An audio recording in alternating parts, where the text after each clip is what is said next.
যে বীজটা রোপণ করো খুব সুন্দর করে, মানে কোনো জায়গায় যেন বাদ না থাকে। এই লাল শাকের বীজ কিভাবে রোপণ করে আমরা যে তাড়াতাড়ি ঝুলা শাক খাইতে পারি।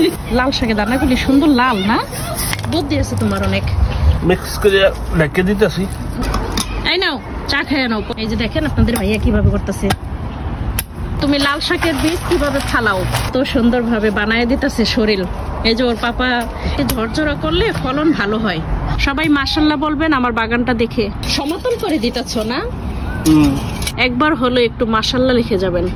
সবজি ভালো না হয়ে যাবে কই, তাই না? আসসালামু আলাইকুম, কেমন আছেন সবাই? সবার জানতে চাওয়া প্রশ্নের উত্তর নিয়ে আজকের ভিডিওটি। আশা করছি ভিডিওটি আপনাদের ভালো লাগবে। যদি ভিডিওটি ভালো লাগে ভিডিওতে একটা লাইক দিয়ে ভিডিওটি শেয়ার করে দিবেন। ক্ষেত কুবানের কাজটা কিন্তু অনেক কষ্টের। যারা এই কাজটা করে শুধুমাত্র তারাই বলতে পারবে যে এই কাজটা কত কষ্টের। এই কাজটা সবসময় আপনাদের ভাইয়া করে, আর এই কঠিন কাজটা আমি কখনোই করি না। লাল শাক লাগানোর জন্য আপনাদের ভাইয়া প্রথমে পুরো ক্ষেতটা কি করবা, কোবাবা না? সম্পূর্ণটা মাত্র শুরু করছে। এই পুরোটা প্রথমে আগে কোবাবে, তারপরে চালবে, তারপরে বীজ রোপণ করবে। ডাকো বলে বাবা ডাকে। কাজ করে আমার পেছনে না নাও, পানি খেয়ে নাও। চা চড়াইছি, পরে আবার চা আসতেছে। আর কি খাবো বলো? এত কষ্ট করতেছ, এখন তুমি যা খাইতে চাইবে তাই খাওয়াবো। চার লগে টাকা খাইতে দেবো, চার সাথে টাকা খাবা। এই যে পুরাটা ক্ষেত আগে কোবাই নিতেছে, কোবানো হয়ে গেছে, জল একটু আছে। এইভাবে করে তুমি কতবার ইয়া করবা? একবার হয়েছে না, এবার আর বেশি করবো। এবার বেশি করা লাগবে না। মাটি তো অনেক ঝরঝরা না। ক্ষেত প্রথমে আগে খুব ভালোভাবে রেডি করে নিতে হবে, কারণ মাটি যত সুন্দর ঝরঝরা করা হবে বাগানের সবজি কিন্তু তত বেশি ভালো হবে। আপনাদের ভাই কিন্তু বাগানের জন্য অনেক কষ্ট করে, আপনারা কিন্তু পিছনের ভিডিও তো দেখছেন। সেই যে পুরা ক্ষেতটা 2-3 বার করবে, তারপরে আবার এইগুলি মাটিগুলি চালে, মানে মাটিগুলি এত সুন্দর ঝরঝরা করে, সবজি ভালো না হয়ে যাবে কই, তাই না? কচু গাছগুলি নষ্ট করো না। মাশাআল্লাহ কচু গাছগুলি কিন্তু বেঁচে গেছে। এই নাও চা খেয়ে নাও, পরে লাল শাক ইয়া করো। একটু গ্যাপ দাও মাঝখানে। তোমার একটা আমারটা না, আমি কমটা খাবো, বেশিটা তোমার। ওইটা আমারে দাও। এই যে চেঞ্জ করে নিয়েছি, কারণ কমটা আমার, বেশিটা হলো তোমার, বুঝছো? বৃষ্টি আসতেছে, তুমি কি বীজ রোপণ করে সারতে পারবা? বলতে কতক্ষণ লাগবে? তাই এই যে বৃষ্টি পড়তেছে, তুমি খেতে ইয়া করতেছো। খাইলো আগে চাটা খেয়ে নাও। ক্ষেতের এই যে যত এই যে দলাগুলি, মাটির দলা, আমি তো মাটির দলা বলি, জানি না আপনারা কি বলেন। মাটির দলাগুলি সব ভাঙ্গে আর কি গুঁড়া করতে হবে। এই দলা দলা থাকতে এগুলির ভিতরে বীজ ভালো হবে না, তাই কোদালের উল্টা পাশ দিয়ে এই কাজটা করতে হয়। এই যে দেখেন আপনাদের ভাইয়া কিভাবে করতেছে। এই যে এইভাবে উল্টা পাশ দিয়ে সবগুলি মাটির দলা এইভাবে করে ভেঙে নিতে হবে। মানে মোট কথা মাটি ঝরঝরা করতে হবে না? হ্যাঁ, মাটি ঝরঝরা করলে ফলন ভালো হয়। সবজি ক্ষেত আসলে দেখো অনেক পরিশ্রম, একটার পরে একটা পাটে পাটে অনেক ভাবে করতে হয়। সবুজ শাকগুলি সব তুলে ফেলছে, জায়গা পুরা খালি। এখন আবার জায়গা রেডি করতেছে বীজ ফালানোর জন্য। তো ও যতবারই খেতে বীজ রোপণ করে প্রত্যেকবারই এরকম ভাবে মাটি আর কি চাইলে নেয়, কারণ মাটিতে এত এত পাথর আর নিচে অনেক ঘাসের যে গোড়াগুলি, মানে গোড়াগুলি শুদ্ধ তুলে ফেলায় যাতে আর কি ঘাস কম ওঠে। পরিশ্রম করে, যার কারণেই আল্লাহ সেই পরিশ্রমের ফল দেয়। কথায় আছে না, পরিশ্রম সফলতার চাবিকাঠি। মাইনাবু, তুমি যেমন পরিশ্রম করো তেমন দেখো আল্লাহ তোমার সবজি বাগান দেখলেই মন ভরে যায়, বুঝছো? মাশাআল্লাহ পরিশ্রম করো, তাই সবজিও আল্লাহ দেয় ভালোই। মাইনাবু, অনেকে জানতে চাইছে তুমি লাল শাকের বীজ কিভাবে ফালাও, তো আজকে ভাবছি একটা ভিডিও করব তুমি কিভাবে বীজ রোপণ করো। ক্ষেত কোবানো শেষ, এখন তুমি এই যে এটা দিয়ে যে টানতাছো, এটার কারণ কি এটা একটু বলো। সমান করতেছি। ও মাটিগুলি কোবানোর পরে ওই যে এক এক জায়গায় ভুড়ে থাকে, এই জন্য। দেখেন আপনার ভাইয়া কিভাবে আর কি একটার পর একটা পাটে পাটে অনেক ভাবে করে আর কি পুরোপুরি ভাবে আগে প্রথমে ক্ষেতটা রেডি করে। লাল শাকের দানাগুলি সুন্দর লাল না? লাল শাকের দানা তো লালই থাকবো। এই জায়গার ভিতরে কতটুকু পরিমাণ এই দানা নিতে? এই যে এতটুকু দেখো, 1 মুঠ না হাতে? হ্যাঁ 1 মুঠ হবে মনে হয়।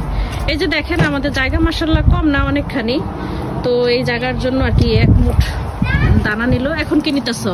মাটি। ও এই দানার সাথে মাটি মেশাবা? ধনিয়া দানার সাথে মিশাইলা না, কিন্তু এই যে লাল শাকের দানার সাথে মিশাও, ডাটা দানার সাথে। এটা কি কারণে? এটা ছোট না, এটা হলো অল্প দানা। হ্যাঁ, এটা এক কালে হাতের ফাঁক দিয়ে সব পড়ে যাবে মাটির লগে থাকলে। ও আচ্ছা, এটা একখানে পারবো না আর কি, এক জায়গায় সব পড়ে যায় না, এই জন্য। বুদ্ধি আছে তোমার অনেক। বুদ্ধি থাকবো না। এখন এই মাটির সাথে দানা মিলাইয়া তারপরে ছিটাই দিবা? হ্যাঁ। গুড, এটা তো ভালো একটা বুদ্ধি। আপনারা কি কেউ এভাবে দানা রোপণ করেন? এই যে আপনাদের ভাইয়ার কিন্তু এটা টেকনিক, আমি সব সময় ওকে দেখি এইভাবে করি আর কি, ও দানা রোপণ করে। কারণ এই যে লাল শাক, ধনিয়া, ডাটা এগুলি আমি কখনোই করি না, এই কাজটা সব সময় আমার সাহেবের। ফাইনালি এখন বীজ রোপণের সময় শুরু হয়ে গেছে। এখন কি এই মাটির সাথে দানাগুলি সব রোপণ করে দিতেছ না? তুমি যখন বাগানে বীজ রোপণ করো এই সময়টা না তোমার মানে খুব ভালো লাগে দেখতে, মানে এই সময়টা স্টাইল দিয়ে জানি কেমন ভালো লাগে না। না মানে এই সময়টা যে তুমি যে বীজটা রোপণ করো খুব সুন্দর করে, মানে কোনো জায়গা যেন বাদ না থাকে, পুরো খেতে হাইটা হাইটা এই যে বীজগুলি রোপণ করো, ভালো লাগে অনেক।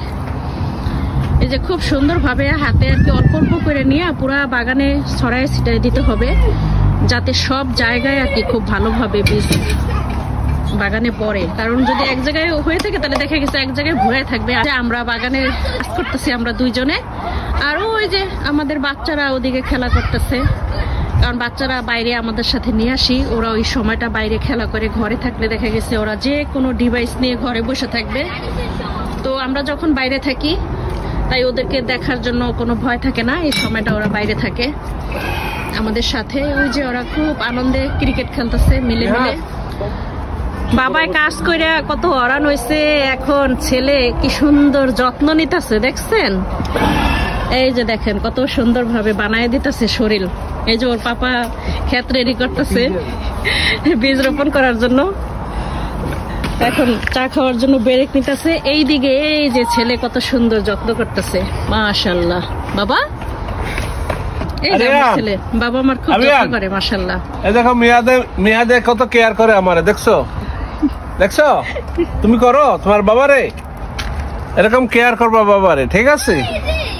এই দেখো দানা তো খেতে ফালাই দিছো, এখন কি করতেছো? এই যে মিক্স করে রেখে দিতেছি। আর এই যে আবার যে দলাগুলি আছে বাড়তি, এগুলিও সব ভাঙতেছো আবারও? দলা, মাটির দলা ভাঙতে ভাঙতে তো তোমার জীবন শেষ। আমার জীবন তো ভাঙতে ভাঙতে।